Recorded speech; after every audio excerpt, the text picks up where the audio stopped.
이 성경에 나오는 단어 중에서 기독교인들이 참 좋아하는 구절 중에 하나가 빛과 소금인 것 같습니다. 그래서 그리스도인의 그 가치를 지닌 또 상호를 또는 브랜드를 또 이름을 지을 때 많이 사용됩니다. 빛과 소금이라는 기독교 잡지도 있고요. 기독교인들을 운영하는 그 병원에도 이제 이런 빛과 소금 병원 뭐 이런 병원들이 있더라고요. 또 회사 이름, 복지재단 이름, 또 유치원 이름에 이렇게 쓰는 유치원도 있더라고요. 또 교회 이름에도 쓰는 교회들이 있고, 옛날 그 대중음악 그 밴드에 빛과 소금이라는 이제 밴드가 있었습니다. 이 봄, 여름, 가을, 겨울 그 밴드 출신의 그 장기호, 박성식 다 지금 이제 실용음악과 교수들인데요. 1989년에 이제 대중음악을 하는 모태신앙 크리스천들이 이제 밴드를 결성한 겁니다. 그래서 이름을 뭘로 할까 그러다가 빛과 소금으로 하자. 그래서 이제 최근에 이제 인터뷰 기사 내용을 좀 봤더니 그 왜 빛과 소금으로 정했습니까?라고 이제 기자가 물어보니까 이 성경 말씀으로 이름을 정하면 좀 축복을 받지 않을까. 그러면서 조금 더 이 행동을 조심하지 않을까. 그래서 이름을 지으면서 주일 성수에 힘썼다고 합니다. 여기까지는 좋았어요. 근데 이제 기자가 아마 기자도 크리스찬이 아니었던 것 같은데 갑자기 누가 빛이고 누가 소금입니까? 라고 물어보는 거예요. 이 두 사람한테. 그랬더니 이제 저는 이제 그걸 좀 설명해 주셔서 이게 성경에 나온 빛과 소금이 이런 뜻이 아니고 뭐 누가 빛이고 누가 소금 그런 뜻이 아니라 뭐 이렇게 설명할 줄 알았더니 그렇게 하지 않고 장기호 씨가 제가 빛이고요. 성식이 제가 소금이에요. 그러는 거예요. 왜 그렇습니까? 그러니까 저는 광명시에 살아서 빛이고요. 저 성식이는 인천 소래포구 그 염전에서 거기서 자라나서 제가 소금이에요. 이렇게 얘기를 하더라고요. 물론 이제 농담이겠죠. 농담인데 빛과 소금의 의미를 좀 정확하게 이해 못한 건 아닌가 하는 생각이 좀 들었습니다. 오늘의 말씀의 정확한 그 의미를 좀 우리가 좀 살펴보기를 바라고 또 빛과 소금의 의미가 주는 권면 3가지가 있습니다. 우리 같이 한번 생각해 보길 바랍니다. 첫 번째, 선한 행동을 하는 제자가 되자라는 거예요. 예수님의 화법은 은유법이에요. 은유법은 뭐냐면 그 원관념이 있고 보조관념이 있으면 그냥 특별한 설명 없이 암시적으로 그냥 이거를 연결해 버리는 겁니다. 너희는 세상의 소금이다. 이렇게 딱 이렇게 얘기를 해버리는 거죠. 빛이다. 이렇게 얘기를 해버리는 건데 특별한 그 문장 자체에는 특별한 설명이 없는 겁니다. 그러니까 오해가 가능해요. 아까 뭐 광명시 살아서 빛이고 소래포구에 살아서 소금이고 이제 그렇게 그런 오해가 가능하고 뭐 우리가 코로나 요즘 때문에 이제 긴축 재정을 한다 그러면 나는 소금이고 그렇죠.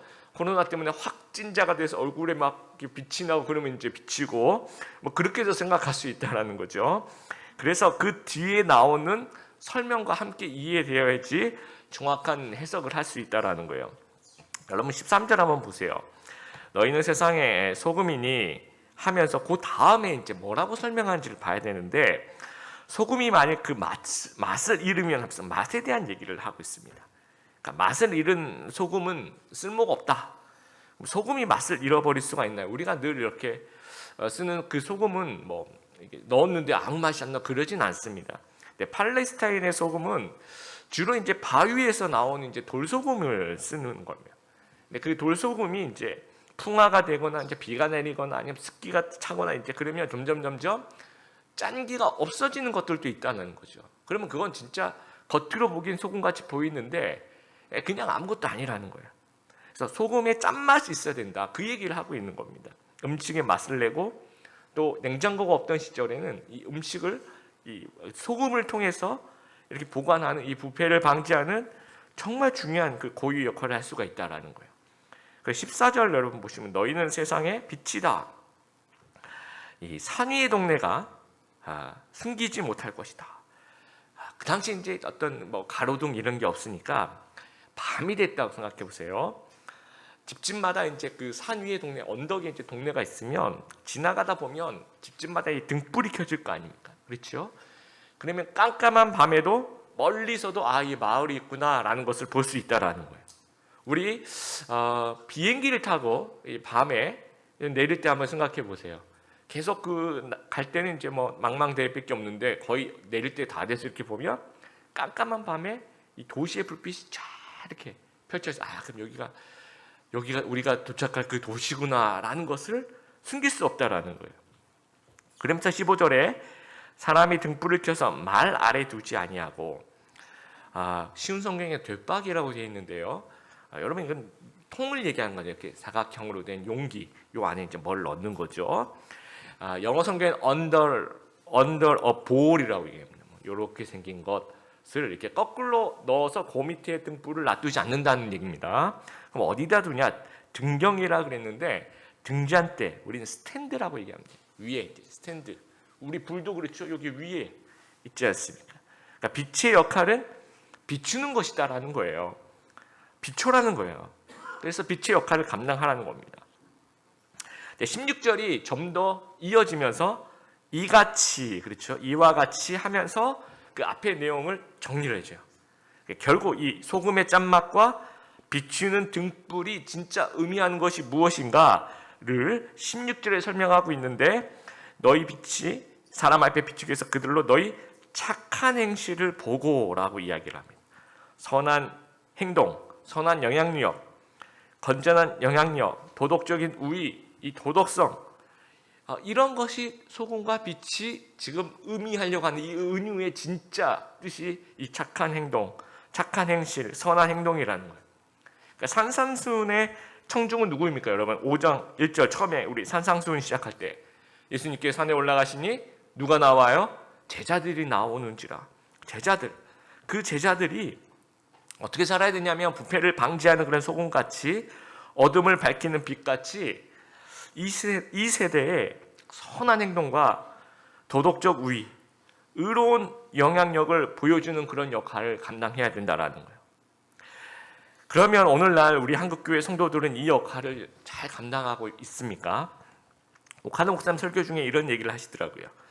미국의 그 조지 바나 리서치라는 어떤 그룹이 있어요. 그 조사 결과를 인용하면서 예수 믿는 사람들이 사회적으로 영향력 있는 집단이 되려면 도덕성에서 믿지 않는 사람들에 비해 40% 이상의 차이가 나야 된다라고 얘기를 합니다.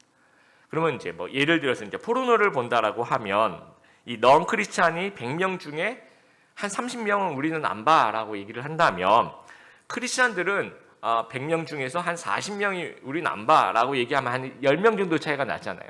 이 정도 차이가 나서는 안 된다라는 거죠. 한 40% 정도의 좀 어떻게 보면 월등한 우위가 있어야 된다라는 거예요. 한 70명, 80명 정도가 100명 중에서 우리는 안 봅니다. 이렇게 돼야 된다라는 거죠. 그러면 과연 우리 크리스찬들이 안 믿는 분들과 이 40%의 도덕성의 차이가 나느냐라는 거죠. 이제 국제 투명성 기구라는 곳이 있습니다. 매년마다 국가별 부패 인식 지수를 이제 조사를 해요. 그래서 우리나라, 그러니까 작년이죠. 2020년 국가별 부패 인식 지수의 우리나라 청렴도는 100점 만점에 61점입니다. 그것도 그 몇 년 동안 많이 올라와서 그래요. 그게 이제 180 나라 중에서 한 33위 정도 됩니다. 그러면 한국 교회에 대한 신뢰도, 물론 이제 이것은 통계상 조금 다른 통계지만 우리가 좀 비슷하게 생각해 볼 수 있는 게, 최근 기독교 기관 조사를 했을 때 한국 교회를 신뢰합니까? 라고 물어보면 이 나라는 100점 만점 61점이죠. 이거 물론 이제 이 어떤 설문 자체가 다르지만, 근데 교회는 좀 비슷한 관점에서 교회를 신뢰하십니까? 라고 물어본 거니까 우리가 40% 월등한 도덕적인 우월성을 갖기 위해서는 한 90% 정도가 우리 국민들에게 한 1000명한테 물어본 거예요. 우리 국민들에게 물어봤을 때, 그렇죠. 교회 신뢰하죠. 기독교인들 신뢰하죠. 이렇게 대답을 해야 되는데, 응답자 1000명 중에서 교회 신뢰합니다라고 대답한 사람이 25%예요. 그러니까 제가 볼 때는 우리끼리 그렇게 대답한 것 같아요. 그 중에서 신자들이 대답한 것 같습니다. 생각해 보세요. 우리가 특정한 그 도덕적인 상황이 있잖아요. 정직에 대한 문제라든지, 성에 대한 관념의 문제라든지, 준법 정신에 대한 문제, 또 언어의 품격이라든지, 이런 부분에서 우리가 넌 크리스찬들과 40% 격차가 날까요? 여러분 어떻게 생각합니까? 많은 사람들이, 또 많은 조사들이 되게 많아요. 이제 그런 어떤 조사들을 다 종합해 보면 크게 차이가 없더라고요. 40%는 40% 문제가 아니라 큰 차이가 없더라는 거죠. 그러니까 왜냐? 그동안 한국 교회가 이 소금과 빛의 그 역할보다는 외형적인 모습에 많이 치중해 있었다는 거죠. 종교적인 어떤 겉모습에 치중해 있는 것이 우리들의 모습이 아닌가 싶어요. 그러니까 종교적인 외적 모습을 갖추는 것하고 세상에서 빛과 소금의 역할을 하는 것은 완전 다른 이야기입니다. 그럼 제가 몇 년 됐는데 100주년 기념교회 그 이재철 목사님 설교 말씀 좀 듣고 싶었어요, 인터넷으로. 그래서 그 홈페이지에 들어가서 일단 뭐 주일 예배 올라가 있길래 이렇게 누르고 좀 딴짓을 좀 하고 있었어요. 뭘 이렇게 제 사무실에서 뭘 하고 있었는데 한 5분 정도 이렇게 음성이 좀 감기가 걸리셨구나 이제 그렇게 하면서 듣고 있었는데 한 이제 제가 뭔가 한 5분 동안 딴짓을 하고 난 다음에 이제 얼굴을 딱 봤는데 깜짝 놀랐어요. 다른 분이더라고요. 그러니까 저는 이재철 목사님이라고 생각하고 있었는데 부목사님이 설교를 하고 계셨어요. 근데 제가 굉장히 충격을 받았습니다. 다른 분들은 이게 그 에피소드 그냥 웃고 넘어갈 수 있을 문제인데 이게 같은 사역자로서 한 몇 주, 며칠 정도를 굉장한 저는 심각하게 고민을 하면서 왜 이런 현상이 우리한테 벌어지고 있는 것인가. 부목사님이 설교를 하는데 그 이재철 목사님하고 목소리 똑같고요. 톤까지 똑같고 어투와 그 중간중간에 딱 호흡을 이렇게 끊기는 그 부분 똑같더라고요. 그래서 저는 이게 도대체 뭘까? 좋게 생각하자. 이게 너무 존경하니까 이분을 너무 사랑하고 존경하니까 따라하고 싶어서 그랬지 않았을까라고 생각을 하다가도 우리가 이 설교의 자기 인격과 자기 목소리로 하나님이 주신 말씀을 전달하는 거거든요. 그런데 왜 자기 인격과 자기 목소리는 왜 없고 왜 이것을 모창 가수도 아니고 왜 이걸 흉내낼까라는 생각이 들었어요.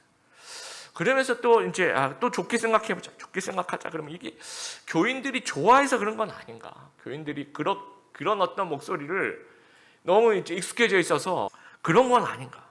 그러면 또 이제 꼬리를 무는 거예요. 그러면 너무 존경하고 교인들이 아무리 좋아해도 그분의 사상과 그분의 행동을 따라해야지 왜 목소리를 따라할까라는 그런 고민들이 저한테 있었어요.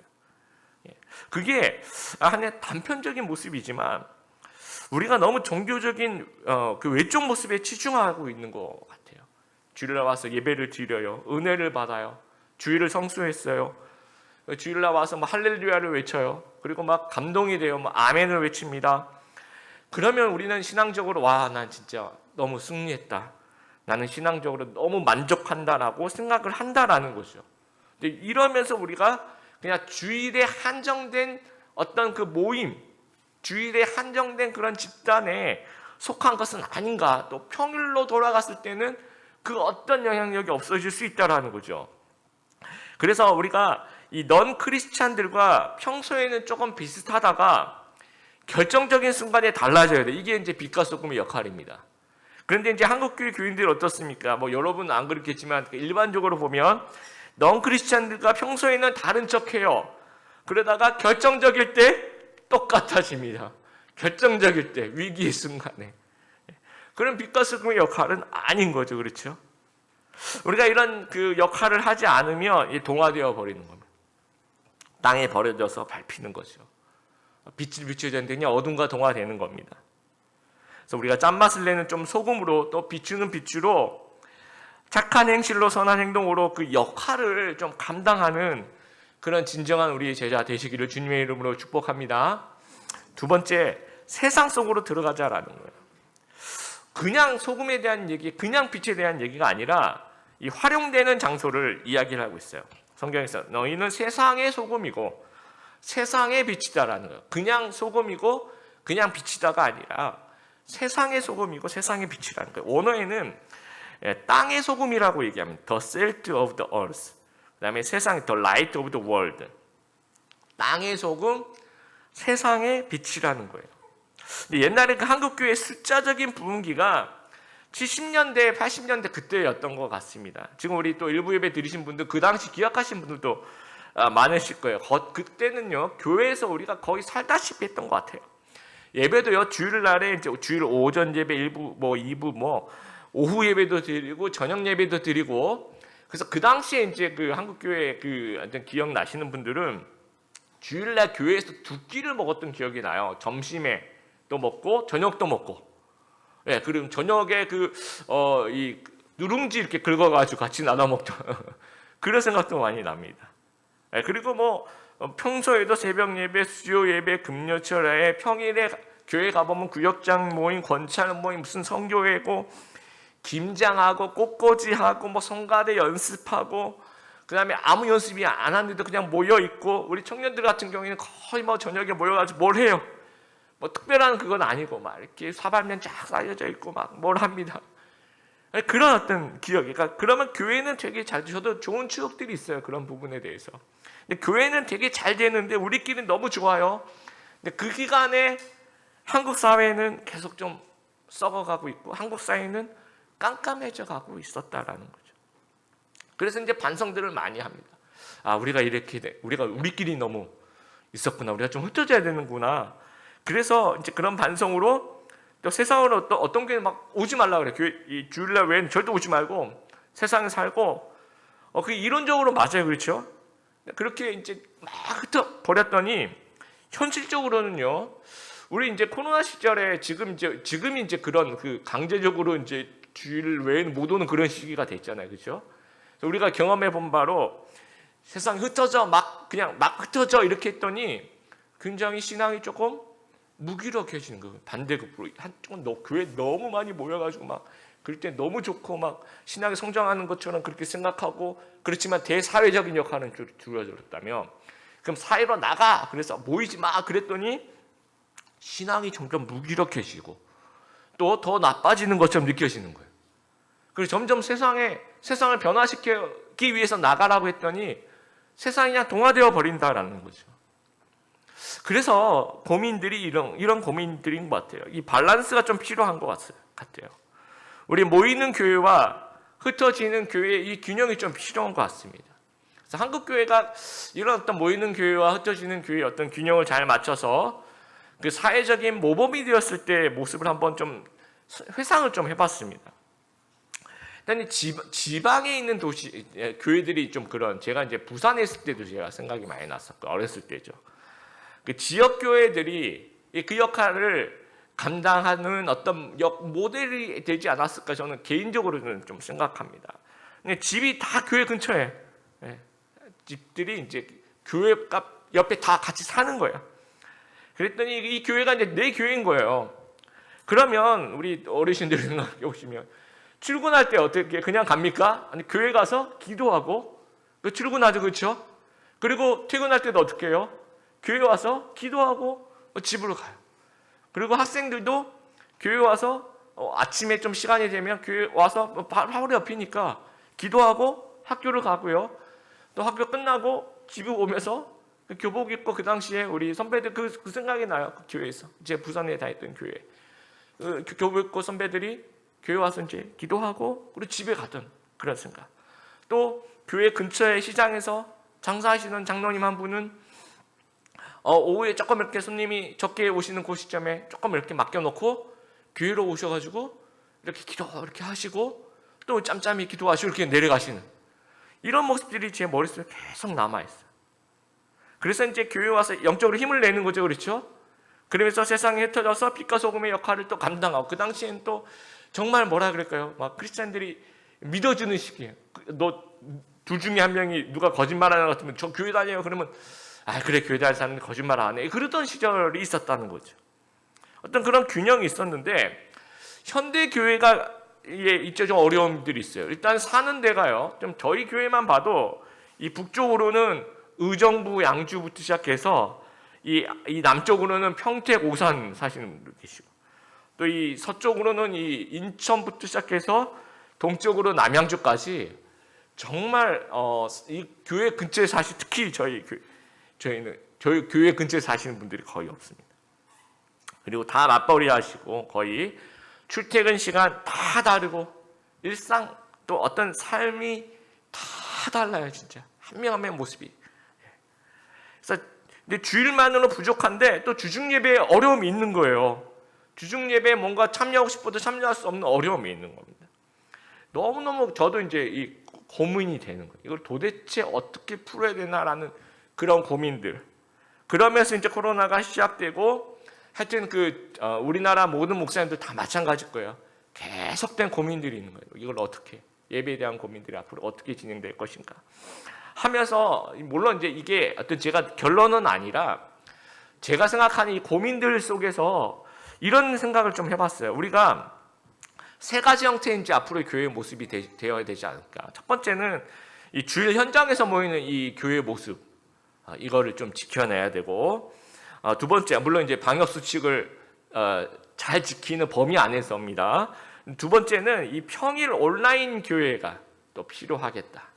세 번째, 삶의 현장 속의 이 교회가, 이 세 가지 형태의 교회가 아주 밸런스 있게 잘 맞물려야지 우리가 영적인 힘을 얻으면서 그러면서 빛의 소금의 역할을 감당할 것이 아닐까 생각이 되는 거예요. 그래서 이제 저희가 온라인 새벽 기도회를 시작합니다. 근데 우리 이미 온라인상으로 여러분 그 기독교 어떤 콘텐츠들을 보면 화려한 유튜브 콘텐츠들이 정말 많이 있습니다. 예. 그리고 어떤 예산과 모든 그 뭐 어떤 맡은 휙 돌아가는 뭐 굉장히 잘하는 눈의 시각적인 효과를 그런 것들이 굉장히 많아요. 근데 어떻게 보면 저희 그 온라인 새벽 기도회를 들어와 보시면 이게 신라호텔 조식 뷔페가 아니고 엄마가 아침에 그냥 주먹밥 하나, 토스트 하나 해주는 엄마의 아침밥 같은 거예요. 예, 저는 그렇게 생각합니다. 그런데 그러니까 저희 그 마음에는 그래요. 이제 담임 목사로서의 마음은 우리 성도들이 아침에, 그러니까 여러분이 생각하는 그 아침에 그냥 집밥 먹고 갔으면 좋겠다라는 거죠. 예, 그냥 뭐 토스트도 좋고 주먹밥도 좋고 엄마가 차려주는 그 밥을 먹고 그냥 이 직장에 나가서 또 좀 힘있게 그렇게 살아가기를 바라는 거예요. 근데 물론 이제 목사님이 저는 엄마 밥 안 먹고요 신라호텔 조식 먹고 아침에 갈 거예요. 한번 생각해보세요. 여러분 엄마들이 계시는데 여러분 자식들이 아침밥은 엄마 정말 맛이 없어서 내가 신라호텔 조식 뷔페 얼마 안 하더라, 한 6만 원밖에 안 하던데 내가 그거 먹고 갈게, 안녕, 그리고 간다고 생각해보세요. 여러분 가족들은요 이 집밥을 먹으면서 결코 성장하는 것 같아요. 그렇게 하면서 건강해지고 그러면서 이 안정감을 좀 느끼는 것 같아요. 그래서 우리 저는 이 영적인 넷플릭스라고 생각합니다. 이제는 그렇게 될 수밖에 없는 주중 모임, OTT라고 얘기하죠. 매일마다 여러분이 우리 교회 이 드림의 교회 좀 들려보세요. 온라인으로 새벽 기도회로 들리시고 또 일주일을 정리하면서 금요 기도회로 들리면서 집밥 먹는 거예요. 집밥을 저와 우리 부목사님들 같이 이거는 집밥을 우린 가족이다, 우리 교회 간다라고 생각하고 그런 마음으로 여러분 참여해 주시면서 매일 내 교회에서 편안하게, 정말 편안하게 말씀 속에서 받은 그런 영적인 힘을 가지고 세상에서 소금과 빛의 역할을 감당해야 되는 거예요. 근데 우리가 이 성경 지식이 쌓이고 정말 그 예배의 은혜 받고 그러면 에너지가 쌓여요. 정말 그 에너지가 세상 속에서 빛으로 태워지고 또 세상 속에서 소금으로 녹여져야 되는데 그 에너지가 만약에 이것이 빛으로 태워지지 않고 소금으로 녹여지지 않으면 이것이 남아서 독소의 역할을 감당하는, 희한하죠, 그렇죠? 이게 이제 어떤 은혜를 받고 그러면 이게 계속 남아있으면 좋은 쪽으로 사용될 것 같은데 실제로는 그렇지 않아요. 세상에서 빛과 소금으로 태워지고 녹여지지 않으면 이 에너지가 결국은 나한테 남아있으면 부정적인 요소로 내 주위에 있는 사람들에게 뭔가 좋지 않은 영향력을 끼치게 된다는 거예요. 그래서 어떤 빛과 소금이라는 관점에서 본다면 일주일 동안의 그 믿음 생활을 100%라고 봐요. 그러면 이 주일이 차지하는 비중은 저는 한 10% 미만이라고 이어야 한다라고 생각합니다. 이 빛과 소금의 역할로 보면 일주일에, 그러니까 우리가 주일 예배 드리고 찬양의 은혜 받고 설교 여러분 말씀에 은혜 받고 하는 그 비중이 일주일 그 빛과 소금의 역할에 10% 미만이어야지 나머지 그 90% 소금과 빛의 역할에 우리가 집중할 수 있다라는 거예요. 그래서 이 부뚜막에 소금도 집어넣어야 짜다라고 말이 있죠, 그렇죠? 이 밸런스 안에서 여러분 소금과 빛은요 자기들끼리 있으면 역할 좀 무의미해요. 흩어져야 됩니다. 그래야지 역할을 할 수가 있어요. 교회 안에서 빛과 소금이 아니라 어떤 그 아까 얘기한 것처럼 그런 밸런스 안에서 세상 속에서 그 빛과 소금을 좀 감당하는 저희들이 되었으면 좋겠습니다. 세 번째, 이타적인 수고를 통해서 하나님께 영광이 되자라는 거예요. 소금과 빛은 정말 귀한 품목입니다. 당시에 라틴어로 소금은 쌀, SAR이라고 얘기해요. 그게 이제 영어로 넘어가면서 영어로 급여를 셀러리라고 하죠. 예, 그리고 군인을 솔저라고 얘기를 하죠. 그게 다 이제 이 소금에서 나온 말이에요. 로마에서 월급을 소금으로 주는 적도 있어요. 그러니까 그만큼 소금은 귀한 존재. 그래서 소금으로 월급을 줬다 그래서 셀러리라고 얘기를 합니다. 그 소금에 쌀이라는 말이 붙여져서. 그리고 소금으로 급여를 받는 군인을 솔저라고 얘기를 하는 거예요. 그만큼 중요한 존재라는 겁니다. 또 빛은요, 이 각 집마다 이 등불을 안 꺼뜨리려고 얼마나 각별한 주의를 합니까? 우리 슬기로운 다스처녀 비유에서도 말씀을 하시잖아요. 그런데 이런 중요한 존재인데 신자는요, 이미 소금이고 이미 빛이라고 오늘 성경에서 얘기하고 있어요. 13절 여러분 보세요. 너희는 세상에 소금이 되라라고 얘기합니까?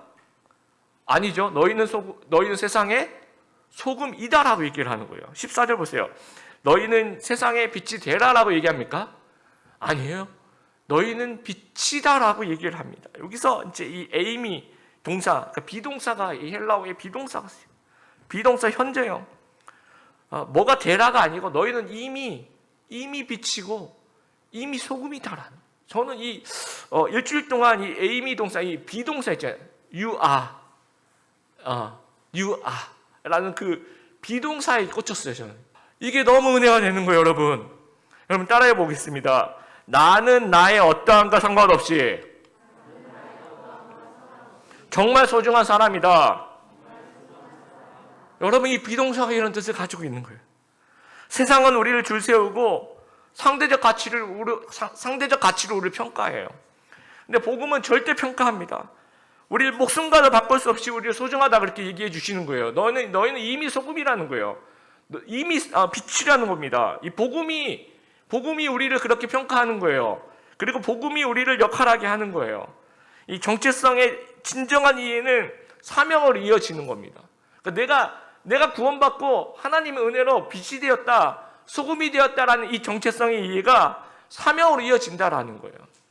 여러분, 빛과 소금이 되게 하는 일은 하나님의 일이고 빛과 소금의 역할을 하는 것이 이제 우리의 일이라는 거예요. 근데 이 빛과 소금의 역할을 하기 위해서는 우리는 너희는 이미 빛이다, 너희는 이미 소금이다, 이 말의 의미를, 이 말이 복음이 포함하고 있는 이 말의 의미를 이해할 수 있어야 되는 거예요. 아까 우리가 좀 따라한 것이 나는 나의 어떠함과 상관없이 정말 하나님의 십자가를 통해서 구원하심을 통해서 정말 소중한 사람이 되었다. 여러분 정말 소중해요. 근데 빛과 소금은 본질적으로 이타적인 속성을 갖습니다. 소금은 자기를 녹여내어 짠맛을 내고요, 빛은 자기를 태워서 빛을 냅니다. 근데 크리스찬이 이타적인 수고를 감당하며 16절 한번 보세요, 여러분. 이같이 너희 빛이 사람의 앞에 비추게 하여 너희로 그들의 착한 행실을 보고 하늘에 계신 너희 아버지께 영광을 돌리게 하라라고 얘기를 하는데, 누가 하나님께 영광을 돌립니까? 이 중에 누가 하나님께 영광을 돌려요? 우리 크리스찬이 하나님께 우리의 행동을 보고 그들을, 그러니까 세상 사람들이 하나님께 영광을 돌려. 어떤 거예요? 전자예요, 후자예요? 후자예요.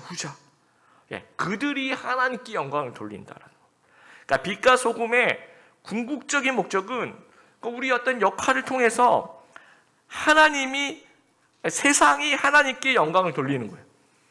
근데 우리가 역할을 잘 못하면 반대가 되겠죠. 그렇죠? 세상이 하나님을 욕하게 되는 거예요. 우리 역사를 통해 볼 때 이런 일들이 굉장히 많이 있습니다. 여러분, 북중미의 그 최빈국 중에 하나인 그 IT 들어보셨죠? IT 공화국. 2010년에 대지진이 나서 인구의 10분의 1이 사망을 한 30만 명 정도가 사망을 하는 난리가 났었죠. 그때 이제 일부 좀 그런 일부 크리스천들이 이 나라가 악마 숭배를 해서 하나님께 벌을 받았다, 이런 얘기도 하고 했습니다. 근데 이제 그 나라의 역사를 보면 이 콜럼버스가 신대륙을 발견한 후에 처음 삼은 식민지가 이제 아이티예요. 아이티가 이제 쿠바, 옆에는 쿠바, 이쪽으로는 도미니카 공화국 이 정도 있는 나라입니다. 근데 제국의 수탈이 시작이 되는데 처음에 이제 스페인이 와서 어마어마한 강제 노동을 시켜요. 그리고 말 안 들으면 다 죽여버리고요. 또 스페인이 가져온 또 그런 어떤 전염병을 또 퍼뜨립니다. 그래서 원래 그 IT 섬에 살고 있던 사람들이 한 50만 명 정도 되었대요. 그 50만 명의 원주민이 그 스페인이 다스리는 100년 안에 전부 다 몰살을 합니다. 정말 얼마나 힘들었으면 사람 다 죽어버렸어요. 그리고 나중에 이제 프랑스가 이 땅에 사람이 없으니까 서아프리카로 가서 이제 노예들을 막 실어와요. 막 납치해 오는 거죠. 그래서 이 땅 이제 풀어놓습니다. 그래서 이제 거기서 또 이제 사람들이 이제 원주민들이 또 생겨나면 사탕수수, 커피 이런 것들을 이제 막 강제 노동을 시키는 거죠. 그래서 이제 되면 이제 유럽 같은 데에 파는 거죠. 그래서 이제 그 강제 노동과 너무 가혹한 그런 어떤 폭정들이 이어지니까 도저히 그 노예들이 못 살겠다고 해서 프랑스와 이제 노예들이 독립전쟁을 벌입니다. 그래서 아주 뭐 치열한 전투 속에서 이 독립을 쟁취해요. 독립을 쟁취하지만 이 프랑스가 이제 그래 너희 독립해라 하지만 배상금을 내 하면서 이제 어마어마한 배상금을 정말 상상할 수도 없는 이 나라가 갚을 수 없는 그런 배상금을 갚으라고 요구를 해. 고리 이자를 이 부채가 이제 계속해서 쌓이는 겁니다. 그리고 옆에 나라 미국도 계속 힘들게 해요. 그러니까 나라가 완전히 생지옥으로 변합니다. 인구 80%가 빈곤 상태, 뭐 진흙으로 만든 빵을 구워서 먹었다라는 말이에요. 진짜로. 예. 그리고 울층하던 숲을 이게 팔아서 뭐 돈을 만들어야 되니까 이 숲의 98%를 다 베어버려요. 지금 한 2% 그 당시에 남아 있다고 합니다. 그러니까 이 어떤 자연재해, 허리케인이라든지 뭐 지진이라든지 이런 자연재해가 났을 때 옆에 쿠바나 뭐 다른 이 섬나라는 그렇게까지는 아니에요. 이렇게 피해가 없는데 여기는 한번 뭐 허리케인이 휩쓸고 지나갔다 그러면 전 국민의 몇 퍼센트가 지진이 났다 전 국민의 10%가 죽는. 그러니까 나라의 기능 자체가 완전히 상실해 버립니다. 그런데 그 서방 제국주의자들이 그렇게 악마같이 괴롭히면서 일요일에는 뭐 하냐면 이렇게 딱 우아하게 입고 교회를 가는 거예요. 그래서 예배를 드리는 거예요. 하나님을 믿는다라고 얘기를 하는 거죠. 그래서 절대로 자기들은 이제 교회를 안 간다는 거예요. 그래서 이제 물론 이제 겉으로는 뭐 카톨릭이 80%, 개신교가 20% 이렇게 얘기하지만 부두교가 100%래요. 결국은 다 부두교를 믿는 거예요, 이 사람들이. 그 주술과 결합된 그 아프리카에서 온 그런 이상한 종교가 있습니다. 결국 그거 믿는 거예요. 그리고 1791년 프랑스로부터 독립주정을 하면서 이 부크만이라는 그 부두교 주술사가 이 수백 명의 그 부두교 이 뭐라 그랬죠, 제사장이라 그랬나요? 그런 사람들하고 그렇게 그 나라 전체를 걸고 부두교와 피의 계약을 맺었다라고 할 정도로 하여튼 하나님 지긋지긋하고 우리는 절대 그거 안 믿을 거야. 이렇게 나라가 처음부터 이렇게 진행했다라. 그러니까 빛과 소금의 정반대 행동을 크리스찬이 보여주면서 하나님께 영광이 전혀 안 되고 그 땅이 이제 악한 영의 지배를 받아서 이렇게 어려움을 당하고 있는 거예요. 근데 우리 크리스찬이 그러면 본을 보였던 부분도 있어요. 여러분 역사를 보면요, 로드니 스타크의 기독교의 발음이라는 책을 읽어보시면 기독교 성장 요인 중 하나가 이 전염병이다라는 얘기를 합니다. 주 160년경 아울렐리우스 로마 황제 시절에 그 당시 로마 제국의 그 4분의 1이 죽은, 로마 제국의 3분의 1이 사망했다고 얘기하는 그런 그 대유행 팬데믹 상황이 발생합니다. 아마도 그 천연두가 아닐까 그렇게 이제 추정을 합니다. 전혀 모릅니다. 그게 한 15년 정도 가요. 15년 동안 그러면 뭐 백신이 개발됐냐? 그게 아닙니다. 그냥 계속 죽다가 더 이상 안 죽으면 그게 끝나는 겁니다. 이유를 몰라요. 그냥 15년 그렇게 가는 겁니다. 그러면 그동안에 이제 15년 동안 환자들을 이제 이게 자기 뭐 형제 자매고 부모 자식인데도 환자가 발생하면 내가 살아야 되니까 이게 버려두고 다 어디론가 가는 거예요. 아주 한적한 사람들 없는 곳으로 가서 이제 목숨을 부지하는데 다 길바닥에 누워 있는 사람들을 이렇게 버려놓고 가는 겁니다. 그때 이제 기독교인들이 남아서 같이 도망가지 않고 어차피 나는 죽으면 천국에 간다라는 거죠. 그래서 남아서 이제 환자들을 간호하는데 뭐 약도 없고요, 원인도 모르고 이거는 뭐 그러니까 뭐 할 수 있는 게 뭐냐면 이제 담요 덮어주고 내가 빵이 하나 있으면 그거 반 뜯어서 얘를 우리 이웃에게 나눠주는 거죠. 그 정도로 옆에서 보살펴 주는 것 외에는 하는 것이 없지만 가족은 다 버리고 도망갔지만 크리스찬들이 그런 환자들을 돌봐요.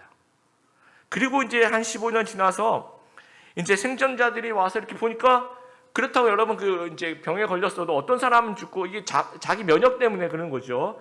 어떤 사람은 또 살 수도 있잖아요. 다 죽는 건 아니거든요. 보니까 이 죽었을 거라고 생각했던 자기 친척들이 살아있는. 도대체 이게 무슨 일이냐. 그래도 크리스찬들이 돌봐줬다라는 거예요. 그러면서 이제 하나님께 영광이 됩니다. 그래서 AD 160년경에 5만 명이던 기독교 인구가 150년 만에 600만 명으로 늘어나요. 그러니까 초기 기독교가 팬데믹 상황 속에서 이 빛과 소금의 역할들을 감당하면서 기독교의 부흥들이 일어납니다. 오늘날 이 코로나19의 그 팬데믹 상황 속에서 그런 반성이 돼요. 우리 한국교회가 좀 더 방역수칙을 더 잘 지켰어야 되는 건 아니었을까? 우리 크리스찬들이 착한 건물주를 좀 앞장서서 그런 운동들을 좀 벌여나가야 되지 않았을까? 또 우리가 선한 사마리아인의 모습을 정말 보여줘야 되지 않았을까? 정말 지금보다 훨씬 더 이웃을 잘 섬겨야 되지 않았을까라는 그런 반성이 있어요. 그래서 혹시 우리가 다시 우리 한국 기독교가 일어설 수 있는 그런 좋은 기회를 다 놓쳐버린 것은 아닌가라는 하나님께 너무 부끄럽고 죄송한 모습입니다. 그래서 정말 우리가 빛과 소금의 역할을 감당할 때 세상이 하나님께 영광을 돌린다는 사실을 우리가 꼭 기억하게 되길 바라요. 말씀을 마무리합니다. 팔복은 성도의 내면에 대한 권면이라면 이 빛과 소금에 대한 내용은 성도의 내면의 표현에 대한 그런 권면이에요. 세상은 좀 상해 있으며 소금이 필요하고 세상은 어둠이며 빛이 필요합니다. 소금은 대체자가 없는 거죠. 무엇으로 짠맛을 내겠느냐 성경에서 예수님께서 말씀하십니다. 크리스찬 너희들밖에 없다라는 거예요. 제자들 너희들밖에 없다라는 거예요. 그래서 우리가 세상 속에서 소금과 빛의 역할을 좀 잘 감당하면서 세상으로 하나님께 영광을 돌리게 하는 귀한 하나님의 제자들 다 되시기를 주님의 이름으로 축복합니다.